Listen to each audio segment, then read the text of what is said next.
Oke, baik. Sebelumnya, assalamualaikum warahmatullahi wabarakatuh. Salam sejahtera untuk kita semua. Perkenalkan, gua Muhammad Habibi selaku penggiat HAM ya dan anti korupsi di Lampung. Begitu.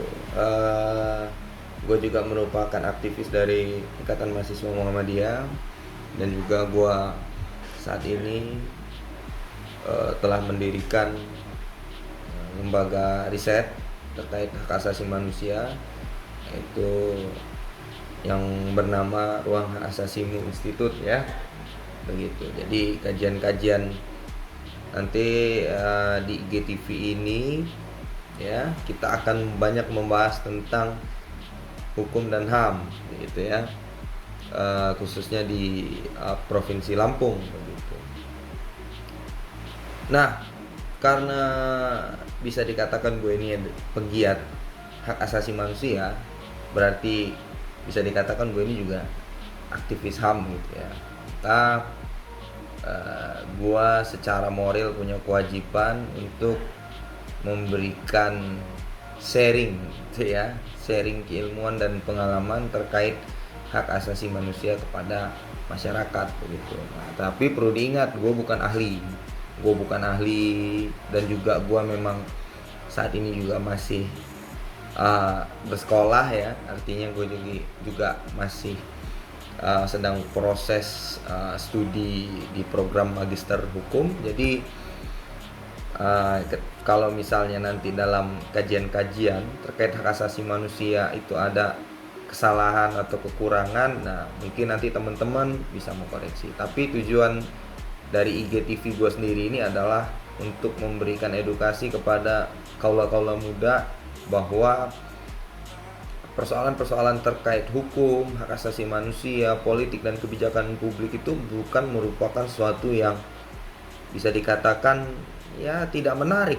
Ya, justru di era modernisasi saat ini ya, banyak kaula muda itu lebih tertuju untuk memperhatikan aspek-aspek politik, hukum dan hak asasi manusia. Banyak anak muda yang peduli ternyata terhadap persoalan-persoalan tersebut. Kita lihat banyak lah ya para seniman-seniman itu yang juga banyak membuat konten-konten di media sosial terkait uh, hukum dan hak asasi manusia, terutama juga politik. Nah, kali ini guys, gue akan membahas tentang masalah aktual nih ya, masalah hukum aktual yang terjadi belakangan ini yang lagi hangat dan sangat banyak dibicarakan oleh berbagai kalangan, yaitu proses pembubaran Front Pembela Islam. Nah, perlu gua ini kasih tahu juga bahwa dulu dalam menyelesaikan program Strata 1, karena gua mahasiswa Fakultas Hukum di Universitas Lampung, studi gua tentang dinamika pengaturan organisasi kemasyarakatan di Indonesia ya. Nah, dalam studi gua itu, gua banyak mengulas terkait perubahan-perubahan regulasi tentang organisasi kemasyarakatan. Karena pada saat itu, kenapa gue ambil studi itu yang berkaitan dengan organisasi kemasyarakatan? Karena pada tahun 2017 juga pernah terjadi case yang sama gitu ya, walaupun secara substansi berbeda gitu ya. Proses pembubaran organisasi kemasyarakatan juga, yaitu organisasi kemasyarakatan Hizbut Tahrir Indonesia. Nah, akhir-akhir ini banyak pemerhati ataupun kalangan-kalangan ya, pengamat lah bisa dikatakan, yang mengatakan jika proses pembubaran Front Pembela Islam itu sama dengan proses pembubaran Hizbut Tahrir Indonesia. Nah, ini perlu bukan gua lurusin ya, tapi gua boleh menanggapinya itu merupakan hal yang berbeda. Kenapa dikatakan hal yang berbeda? karena konteks pembubarannya atau alasan pembubarannya itu berbeda. Nah, sebelum gua masuk ke alasan pembubaran Front Pembela Islam, gua akan masuk dulu kepada alasan proses pembubaran Hizbut Tahrir Indonesia.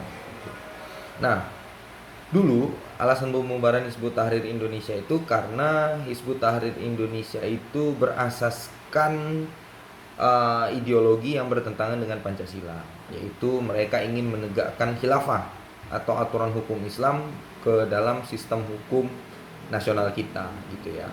Nah, perlu dicatat, ini gua bukan pro terhadap ideologi Hizbut Tahrir Indonesia, tapi gua tidak setuju dengan proses pembubarannya. Kenapa? Nah, ini gue jelasin.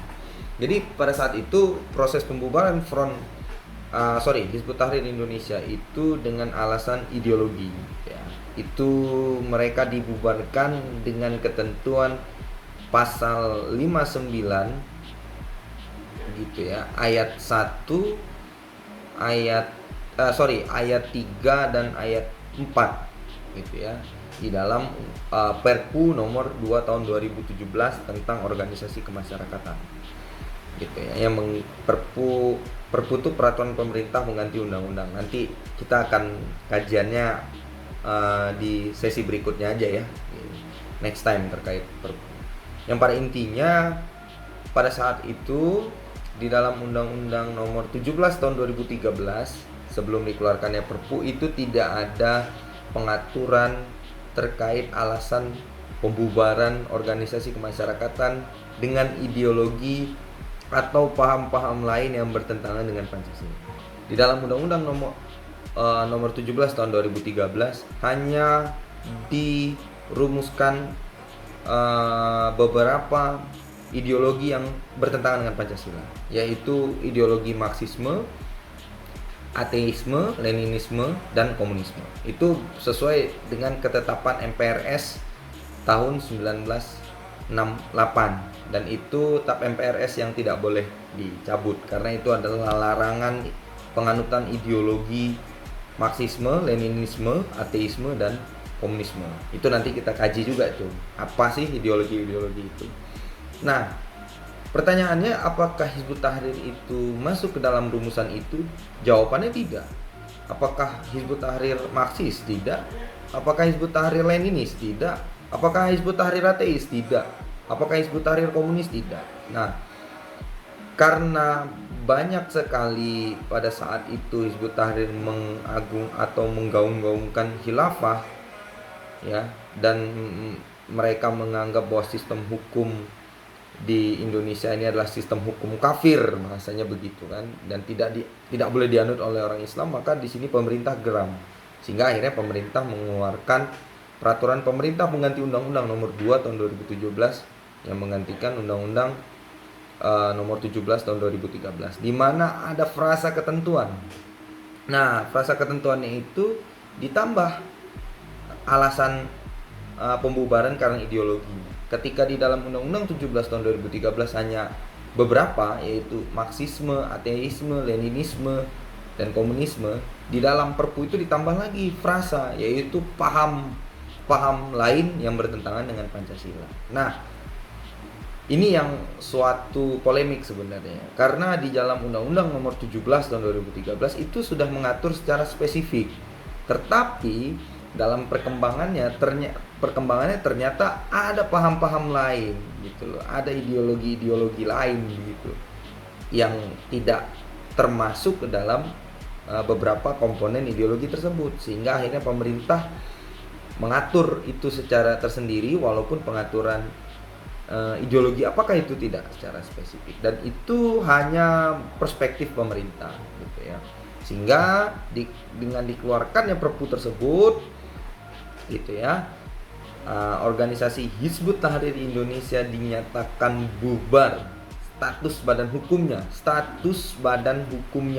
ya, dalam konteks status badan hukumnya, karena di dalam ketentuan pasal 80 Perpu nomor 2 tahun 2017 yang telah berubah dengan Undang-Undang nomor 16 yang telah disahkan dengan Undang-Undang nomor 16 tahun 2017 tentang organisasi kemasyarakatan, itu apabila gitu ya, ormas yang dicabut status badan hukumnya pada saat pencabutan status badan hukum itu dinyatakan bubar dengan sendirinya. Artinya Hizbut Tahrir Indonesia sampai dengan saat ini bukan terkategorikan sebagai organisasi terlarang, tetapi hanya organisasi yang tidak memiliki status badan hukum, gitu ya. Berbeda dengan case Front Pembela Islam.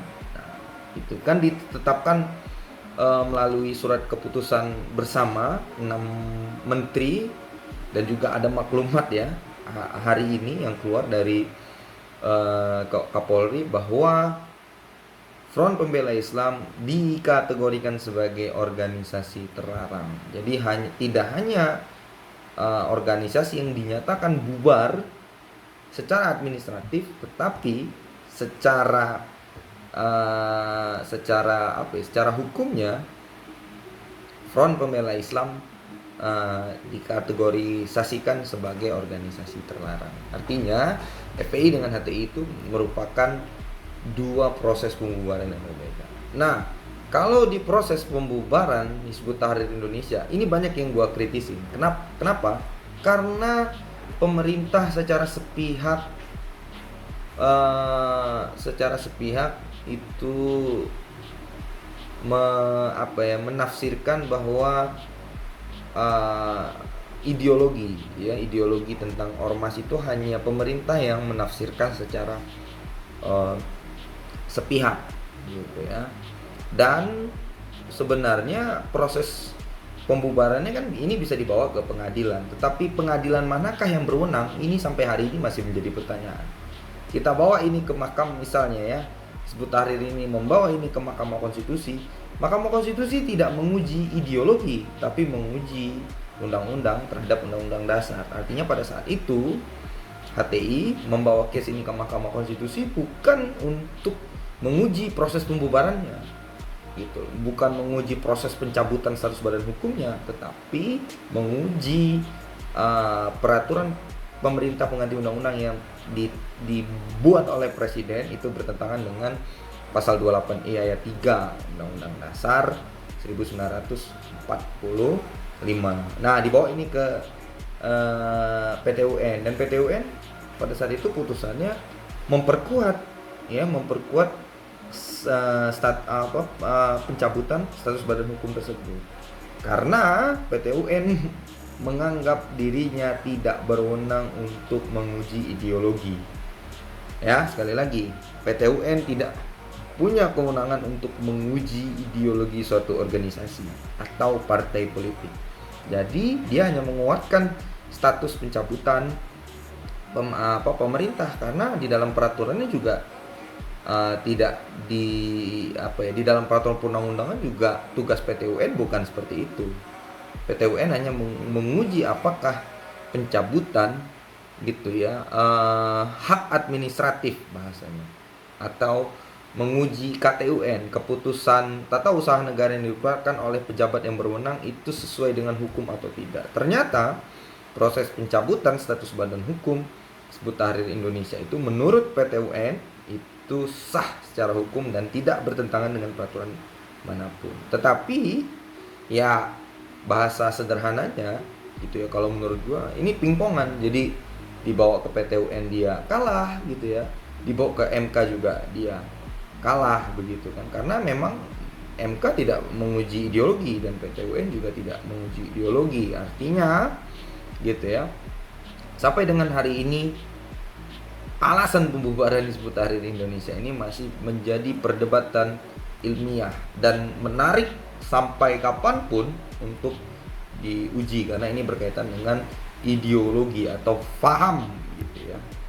Nah, berbeda konteksnya dengan case proses pembubaran Front Pembela Islam. Kalau nyata-nyata dan beneran kan Front Pembela Islam itu bertentangan dengan ketentuan Undang-Undang Ormas, Undang-Undang Nomor 16 tahun 2017. Misalnya organisasi masyarakat dilarang untuk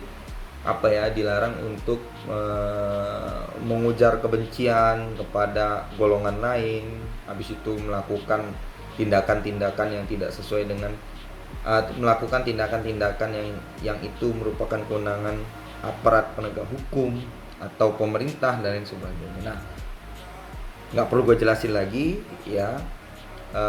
Pada intinya memang dalam faktanya Front Pembela Islam kerap melakukan hal seperti itu dan sering mengujarkan kebencian. Nah, pertanyaannya, apakah tindakan hukum yang dilakukan oleh pemerintah itu tidak beralasan dan tidak memiliki kepastian hukum? Jawaban gua itu berkekuatan dan memiliki kepastian hukum, ya kan? Nah, ada juga memang di akhir-akhir ini pendapat berbagai elemen masyarakat yang menganggap ini harus diproses peradilan dan lain sebagainya, harus menggunakan proses peradilan. Di dalam ketentuan undang-undang ormas juga diatur hak-hak yang dicabut status badan hukumnya itu dipersilakan untuk menguji itu di dalam proses peradilan gitu ya, menggunakan mekanisme due process of law begitu Bas. Tetapi sekali lagi gitu ya, tindakan-tindakan hukum itu bukan dilakukan oleh pemerintah, tetapi dilakukan oleh pihak yang bersangkutan. Nah, kalau memang dalam case hari ini, misalnya dalam pengadilan manapun menolak FPI untuk mengajukan gugatan terhadap proses pencabutan status badan hukum, itu yang gue kritisi, karena itu yang salah gitu ya. Terlepas dari ketentuannya, misal seperti Hizbut Tahrir tadi yang tidak ada pengaturannya di dalam undang-undang, di pengadilan mana diujinya ya, itu merupakan hak yang dimiliki oleh organisasi kemasyarakatan ya, yang dimiliki oleh subjek hukum. Nah, subjek hukum itu kan ada orang dan badan hukum. Nah, ormas ini kan, FPI ini kan termasuk badan hukum kan. Nah, dia punya hak untuk mengajukan ini ke peradilan, silakan gitu kan. Nah, tetapi kalau dalam case ya, ada pengadilan yang menolak gugatan, atau maksud gua menolak FPI untuk mengajukan gugatan terhadap proses pencabutan status badan hukumnya, ini yang menjadi persoalan gitu, dan itu merupakan pelanggaran HAM. Nah, apakah ini kalau pemerintah ini mencabut membubarkan FPI dan menganggap dan menyatakan bahwa FPI ini adalah organisasi terlarang, apakah itu bentuk pelanggaran HAM? Saya rasa tidak. Ya. Kenapa? Karena itu adalah kewenangan pemerintah. Ya, itu satu. Yang kedua, itu secara substansial, bukan secara prosedural, begitu kan. Artinya apa? Di dalam Undang-Undang Dasar 1945 itu kan diatur pasal mengenai jaminan untuk setiap orang berhak untuk berserikat, berkumpul dan mengeluarkan pendapat, ya kan, atau hak mendirikan atau hak berserikat lah bahasanya. Tetapi perlu diingat, di Indonesia ini diatur bahwa hak asasi itu bukan dibatasi, tetapi diatur. Nah, pembatasan hak-hak asasi agar menghargai hak asasi yang lain itu diatur dalam perundang-undangan. Kita baca misalnya di dalam pasal 28J ayat 1 dan ayat 2, ketentuannya seperti itu. Nah, kalau secara konvenan atau secara konvensi ya, yang diatur dalam International Covenant Civil and Political Right, bahwa proses ya, misalnya ketika terjadi sengketa terkait kebebasan berserikat, itu harus disediakan mekanisme peradilan. Nah, pertanyaannya, apakah pemerintah saat ini tidak mengajukan tidak menyediakan sarana untuk mekanisme peradilan? Menyediakan. Nah, tergantung bagaimana tindakan FPI. Artinya secara prosedural itu tidak melanggar HAM ya, dan juga secara substansial juga tidak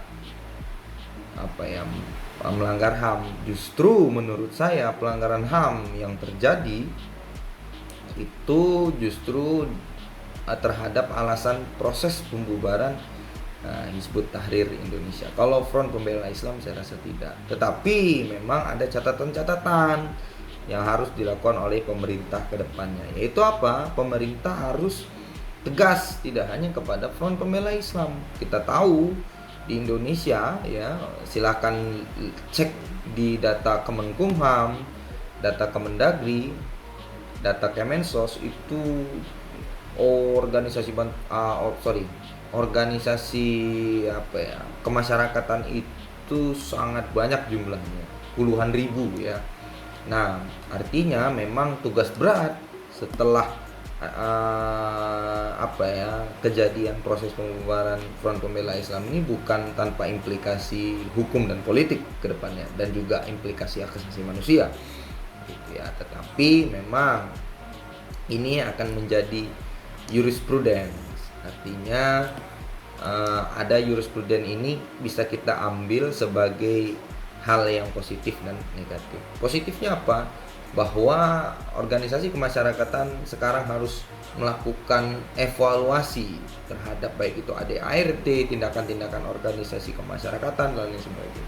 Tapi kalau dalam sisi negatif ya ini lebih cenderung politis ya. Artinya kan kita tahu akhir-akhir ini kan pemerintah bersama dengan Front Pembela Islam kan ini sedang berbenturan gitu kan. Nah, artinya cara-cara represif yang sering saya sebutkan di media sosial yang dilakukan oleh pemerintah itu adalah secara sepihak. Artinya pemerintah ini tidak ada melakukan dialog terlebih dahulu ya kan, tidak mediasi terlebih dahulu kepada organisasi-organisasi yang dianggap notabene ya, dianggap ini memusuhi pemerintah. Harusnya dilakukan ya semacam ini ya, semacam dialog gitu, agar ketemu titik permasalahannya di mana, dan tidak semata-mata karena suatu organisasi ini tidak sepaham jalan politiknya dengan pemerintah, maka pemerintah secara sepihak membubarkan lalu menyatakan organisasi masyarakat ini bertentangan dengan Pancasila dan Undang-Undang Dasar 1945 dan dinyatakan sebagai organisasi terlarang. Mungkin itu aja guys, ya sedikit sharing dari gua. Harapannya ke depan nanti kawan-kawan yang menyimak IGTV gua ini dapat ya nge-like lah dan ngomen atau memberikan masukan, kritik dan masukan terhadap konten-konten apa yang nanti akan gua ulas di IGTV gua sendiri. Mungkin itu aja, thank you.